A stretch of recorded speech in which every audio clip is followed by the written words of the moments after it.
In the Unresolved Problems segment tonight, the Council on American Islamic Relations wanted me punished for speaking honestly about how I feel when I see people in Muslim garb at the airport. Megyn Kelly spoke to a leader of their group yesterday. Everyone is recognizing now that perhaps it wasn't a good fit between the network and Mr. Williams. Why is that? Why is that? Because you're not allowed to express your honest opinions? No, because he had views on a number of issues that didn't reflect the viewpoint of the station. Is it more of a service to this nation if you allow honest, non-bigoted men like Juan Williams to express their concerns and then have an open dialogue about how we can get past that? Or is it better to stifle that free speech and opinion by firing him? We can have an open dialogue, and that's exactly what a dialogue is. It's give and take. He says something, we react to it. You seem to think that only he should be able to say something and we shouldn't react to it. Is that your definition of a dialogue? Seems to me Mr. Hooper was actually looking to shut down the dialogue. But some American Muslims want us to be sincere about our feelings so we can have an honest discussion. And joining us now, Dr. Zuhdi Jasser, president of the American Islamic Forum for Democracy. Dr. Jasser, when you hear this kind of rhetoric that somehow suggests that, yeah, we have the right to respond to Juan Williams and then they have the right to fire him, doesn't that say we're shutting down the dialogue?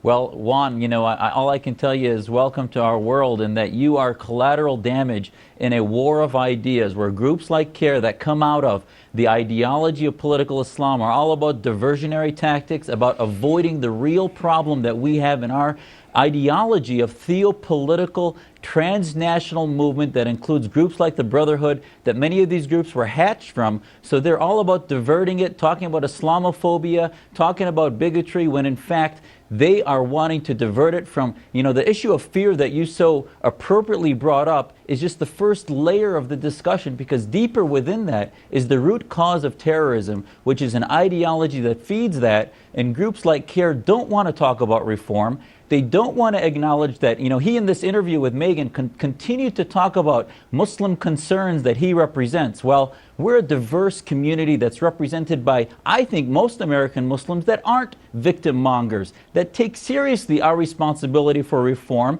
and are going to listen to your entire interview and realize that the vast majority of what you says acknowledges that Muslims have equal rights, but also acknowledge a reality of fear that needs a deeper treatment. Well, you know what was striking to me was listening to him say that somehow anybody who has different views should not be allowed on NPR because NPR should represent only one slice of the spectrum. I wonder if this isn't some kind of Islamic law. Is that what he's saying, that it should be that you must represent a specific point of view? You can't have a full-throated, full-hearted dialogue that includes all point of views. And he says that I shouldn't be on NPR if I diverge from their perspective. Exactly. I mean, this is the issue, is that constantly they don't make statements about the limitation of free speech when Muslims are a majority. That happens in Iran or Saudi Arabia or elsewhere. And the interesting thing is how he kept saying how you diverted, Juan, from the NPR ideology. Interestingly, though, their ideology internally is about anti-feminism, anti-gay rights, and other issues that I just can't understand how the left at NPR even tolerates with groups like CARE, because they're not looking into the depth of how they treat internally, which is within the House of Islam, that many of us want to reform. And by focusing just on minority issues and Islamophobia, we're not even getting past the gates in the reform we have to have within the community. But now, Dr. Jasser, here's the thing.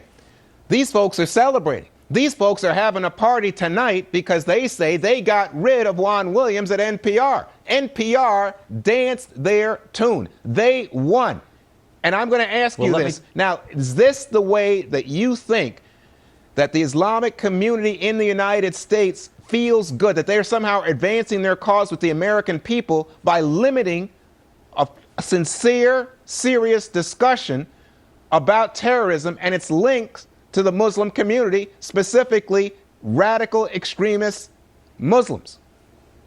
Juan, I can't tell you how important this issue that you just asked is because they may be dancing, but they don't represent the American Muslim communities that I know. We are a diverse community. The vast majority of us realize that this is destroying American opinion about Muslims and how relevant Americans feel we are to the solution. Most of us realize that this is a Muslim problem that needs a Muslim solution. It's not the Islam I practice. It's not the Islam most Muslims I know practice, but it is an Islamic problem that only we can fix. I'll remind you of Nidal Hasan. Nidal Hasan was ignored by most of his colleagues, not because he didn't have any signs of radicalization that his fellow officers feared, but because they were worried that the same thing would happen to them that happened to you. And most of us Muslims are horrified, and we don't have our head in the sand like CARE. We're not trying to divert and avoid the real reforms. And I'll tell you, there are many other Muslims like myself. We formed an American Islamic Leadership Coalition of other organizations that don't toe the line of the Muslim Brotherhood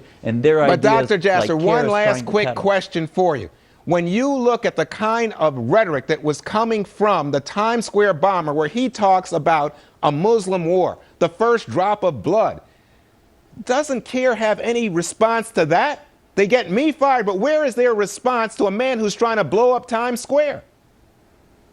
They don't have a response. Why? Because it involves them deconstructing their whole modus operandi, which is that faith, mosque, and government are mixed. In order to fix the problem of that Muslim soldier that mixes the Islamic State with government, where this society to him is an anathema, we have to separate mosque and state and go through modernity, go through an enlightenment process that delegitimizes their entire ideology of existence. Dr. And CARE, Jasser, MPAC, and other groups let me don't want tell to you deal with something. it. You are in the good fight. We don't hear enough about people like you taking the fight to the bad guys. Thank you very much for Juan, what you're doing. Keep it up. Absolutely. Thank you for waking up America, Juan. You're plenty more ahead as the factor moves along this evening.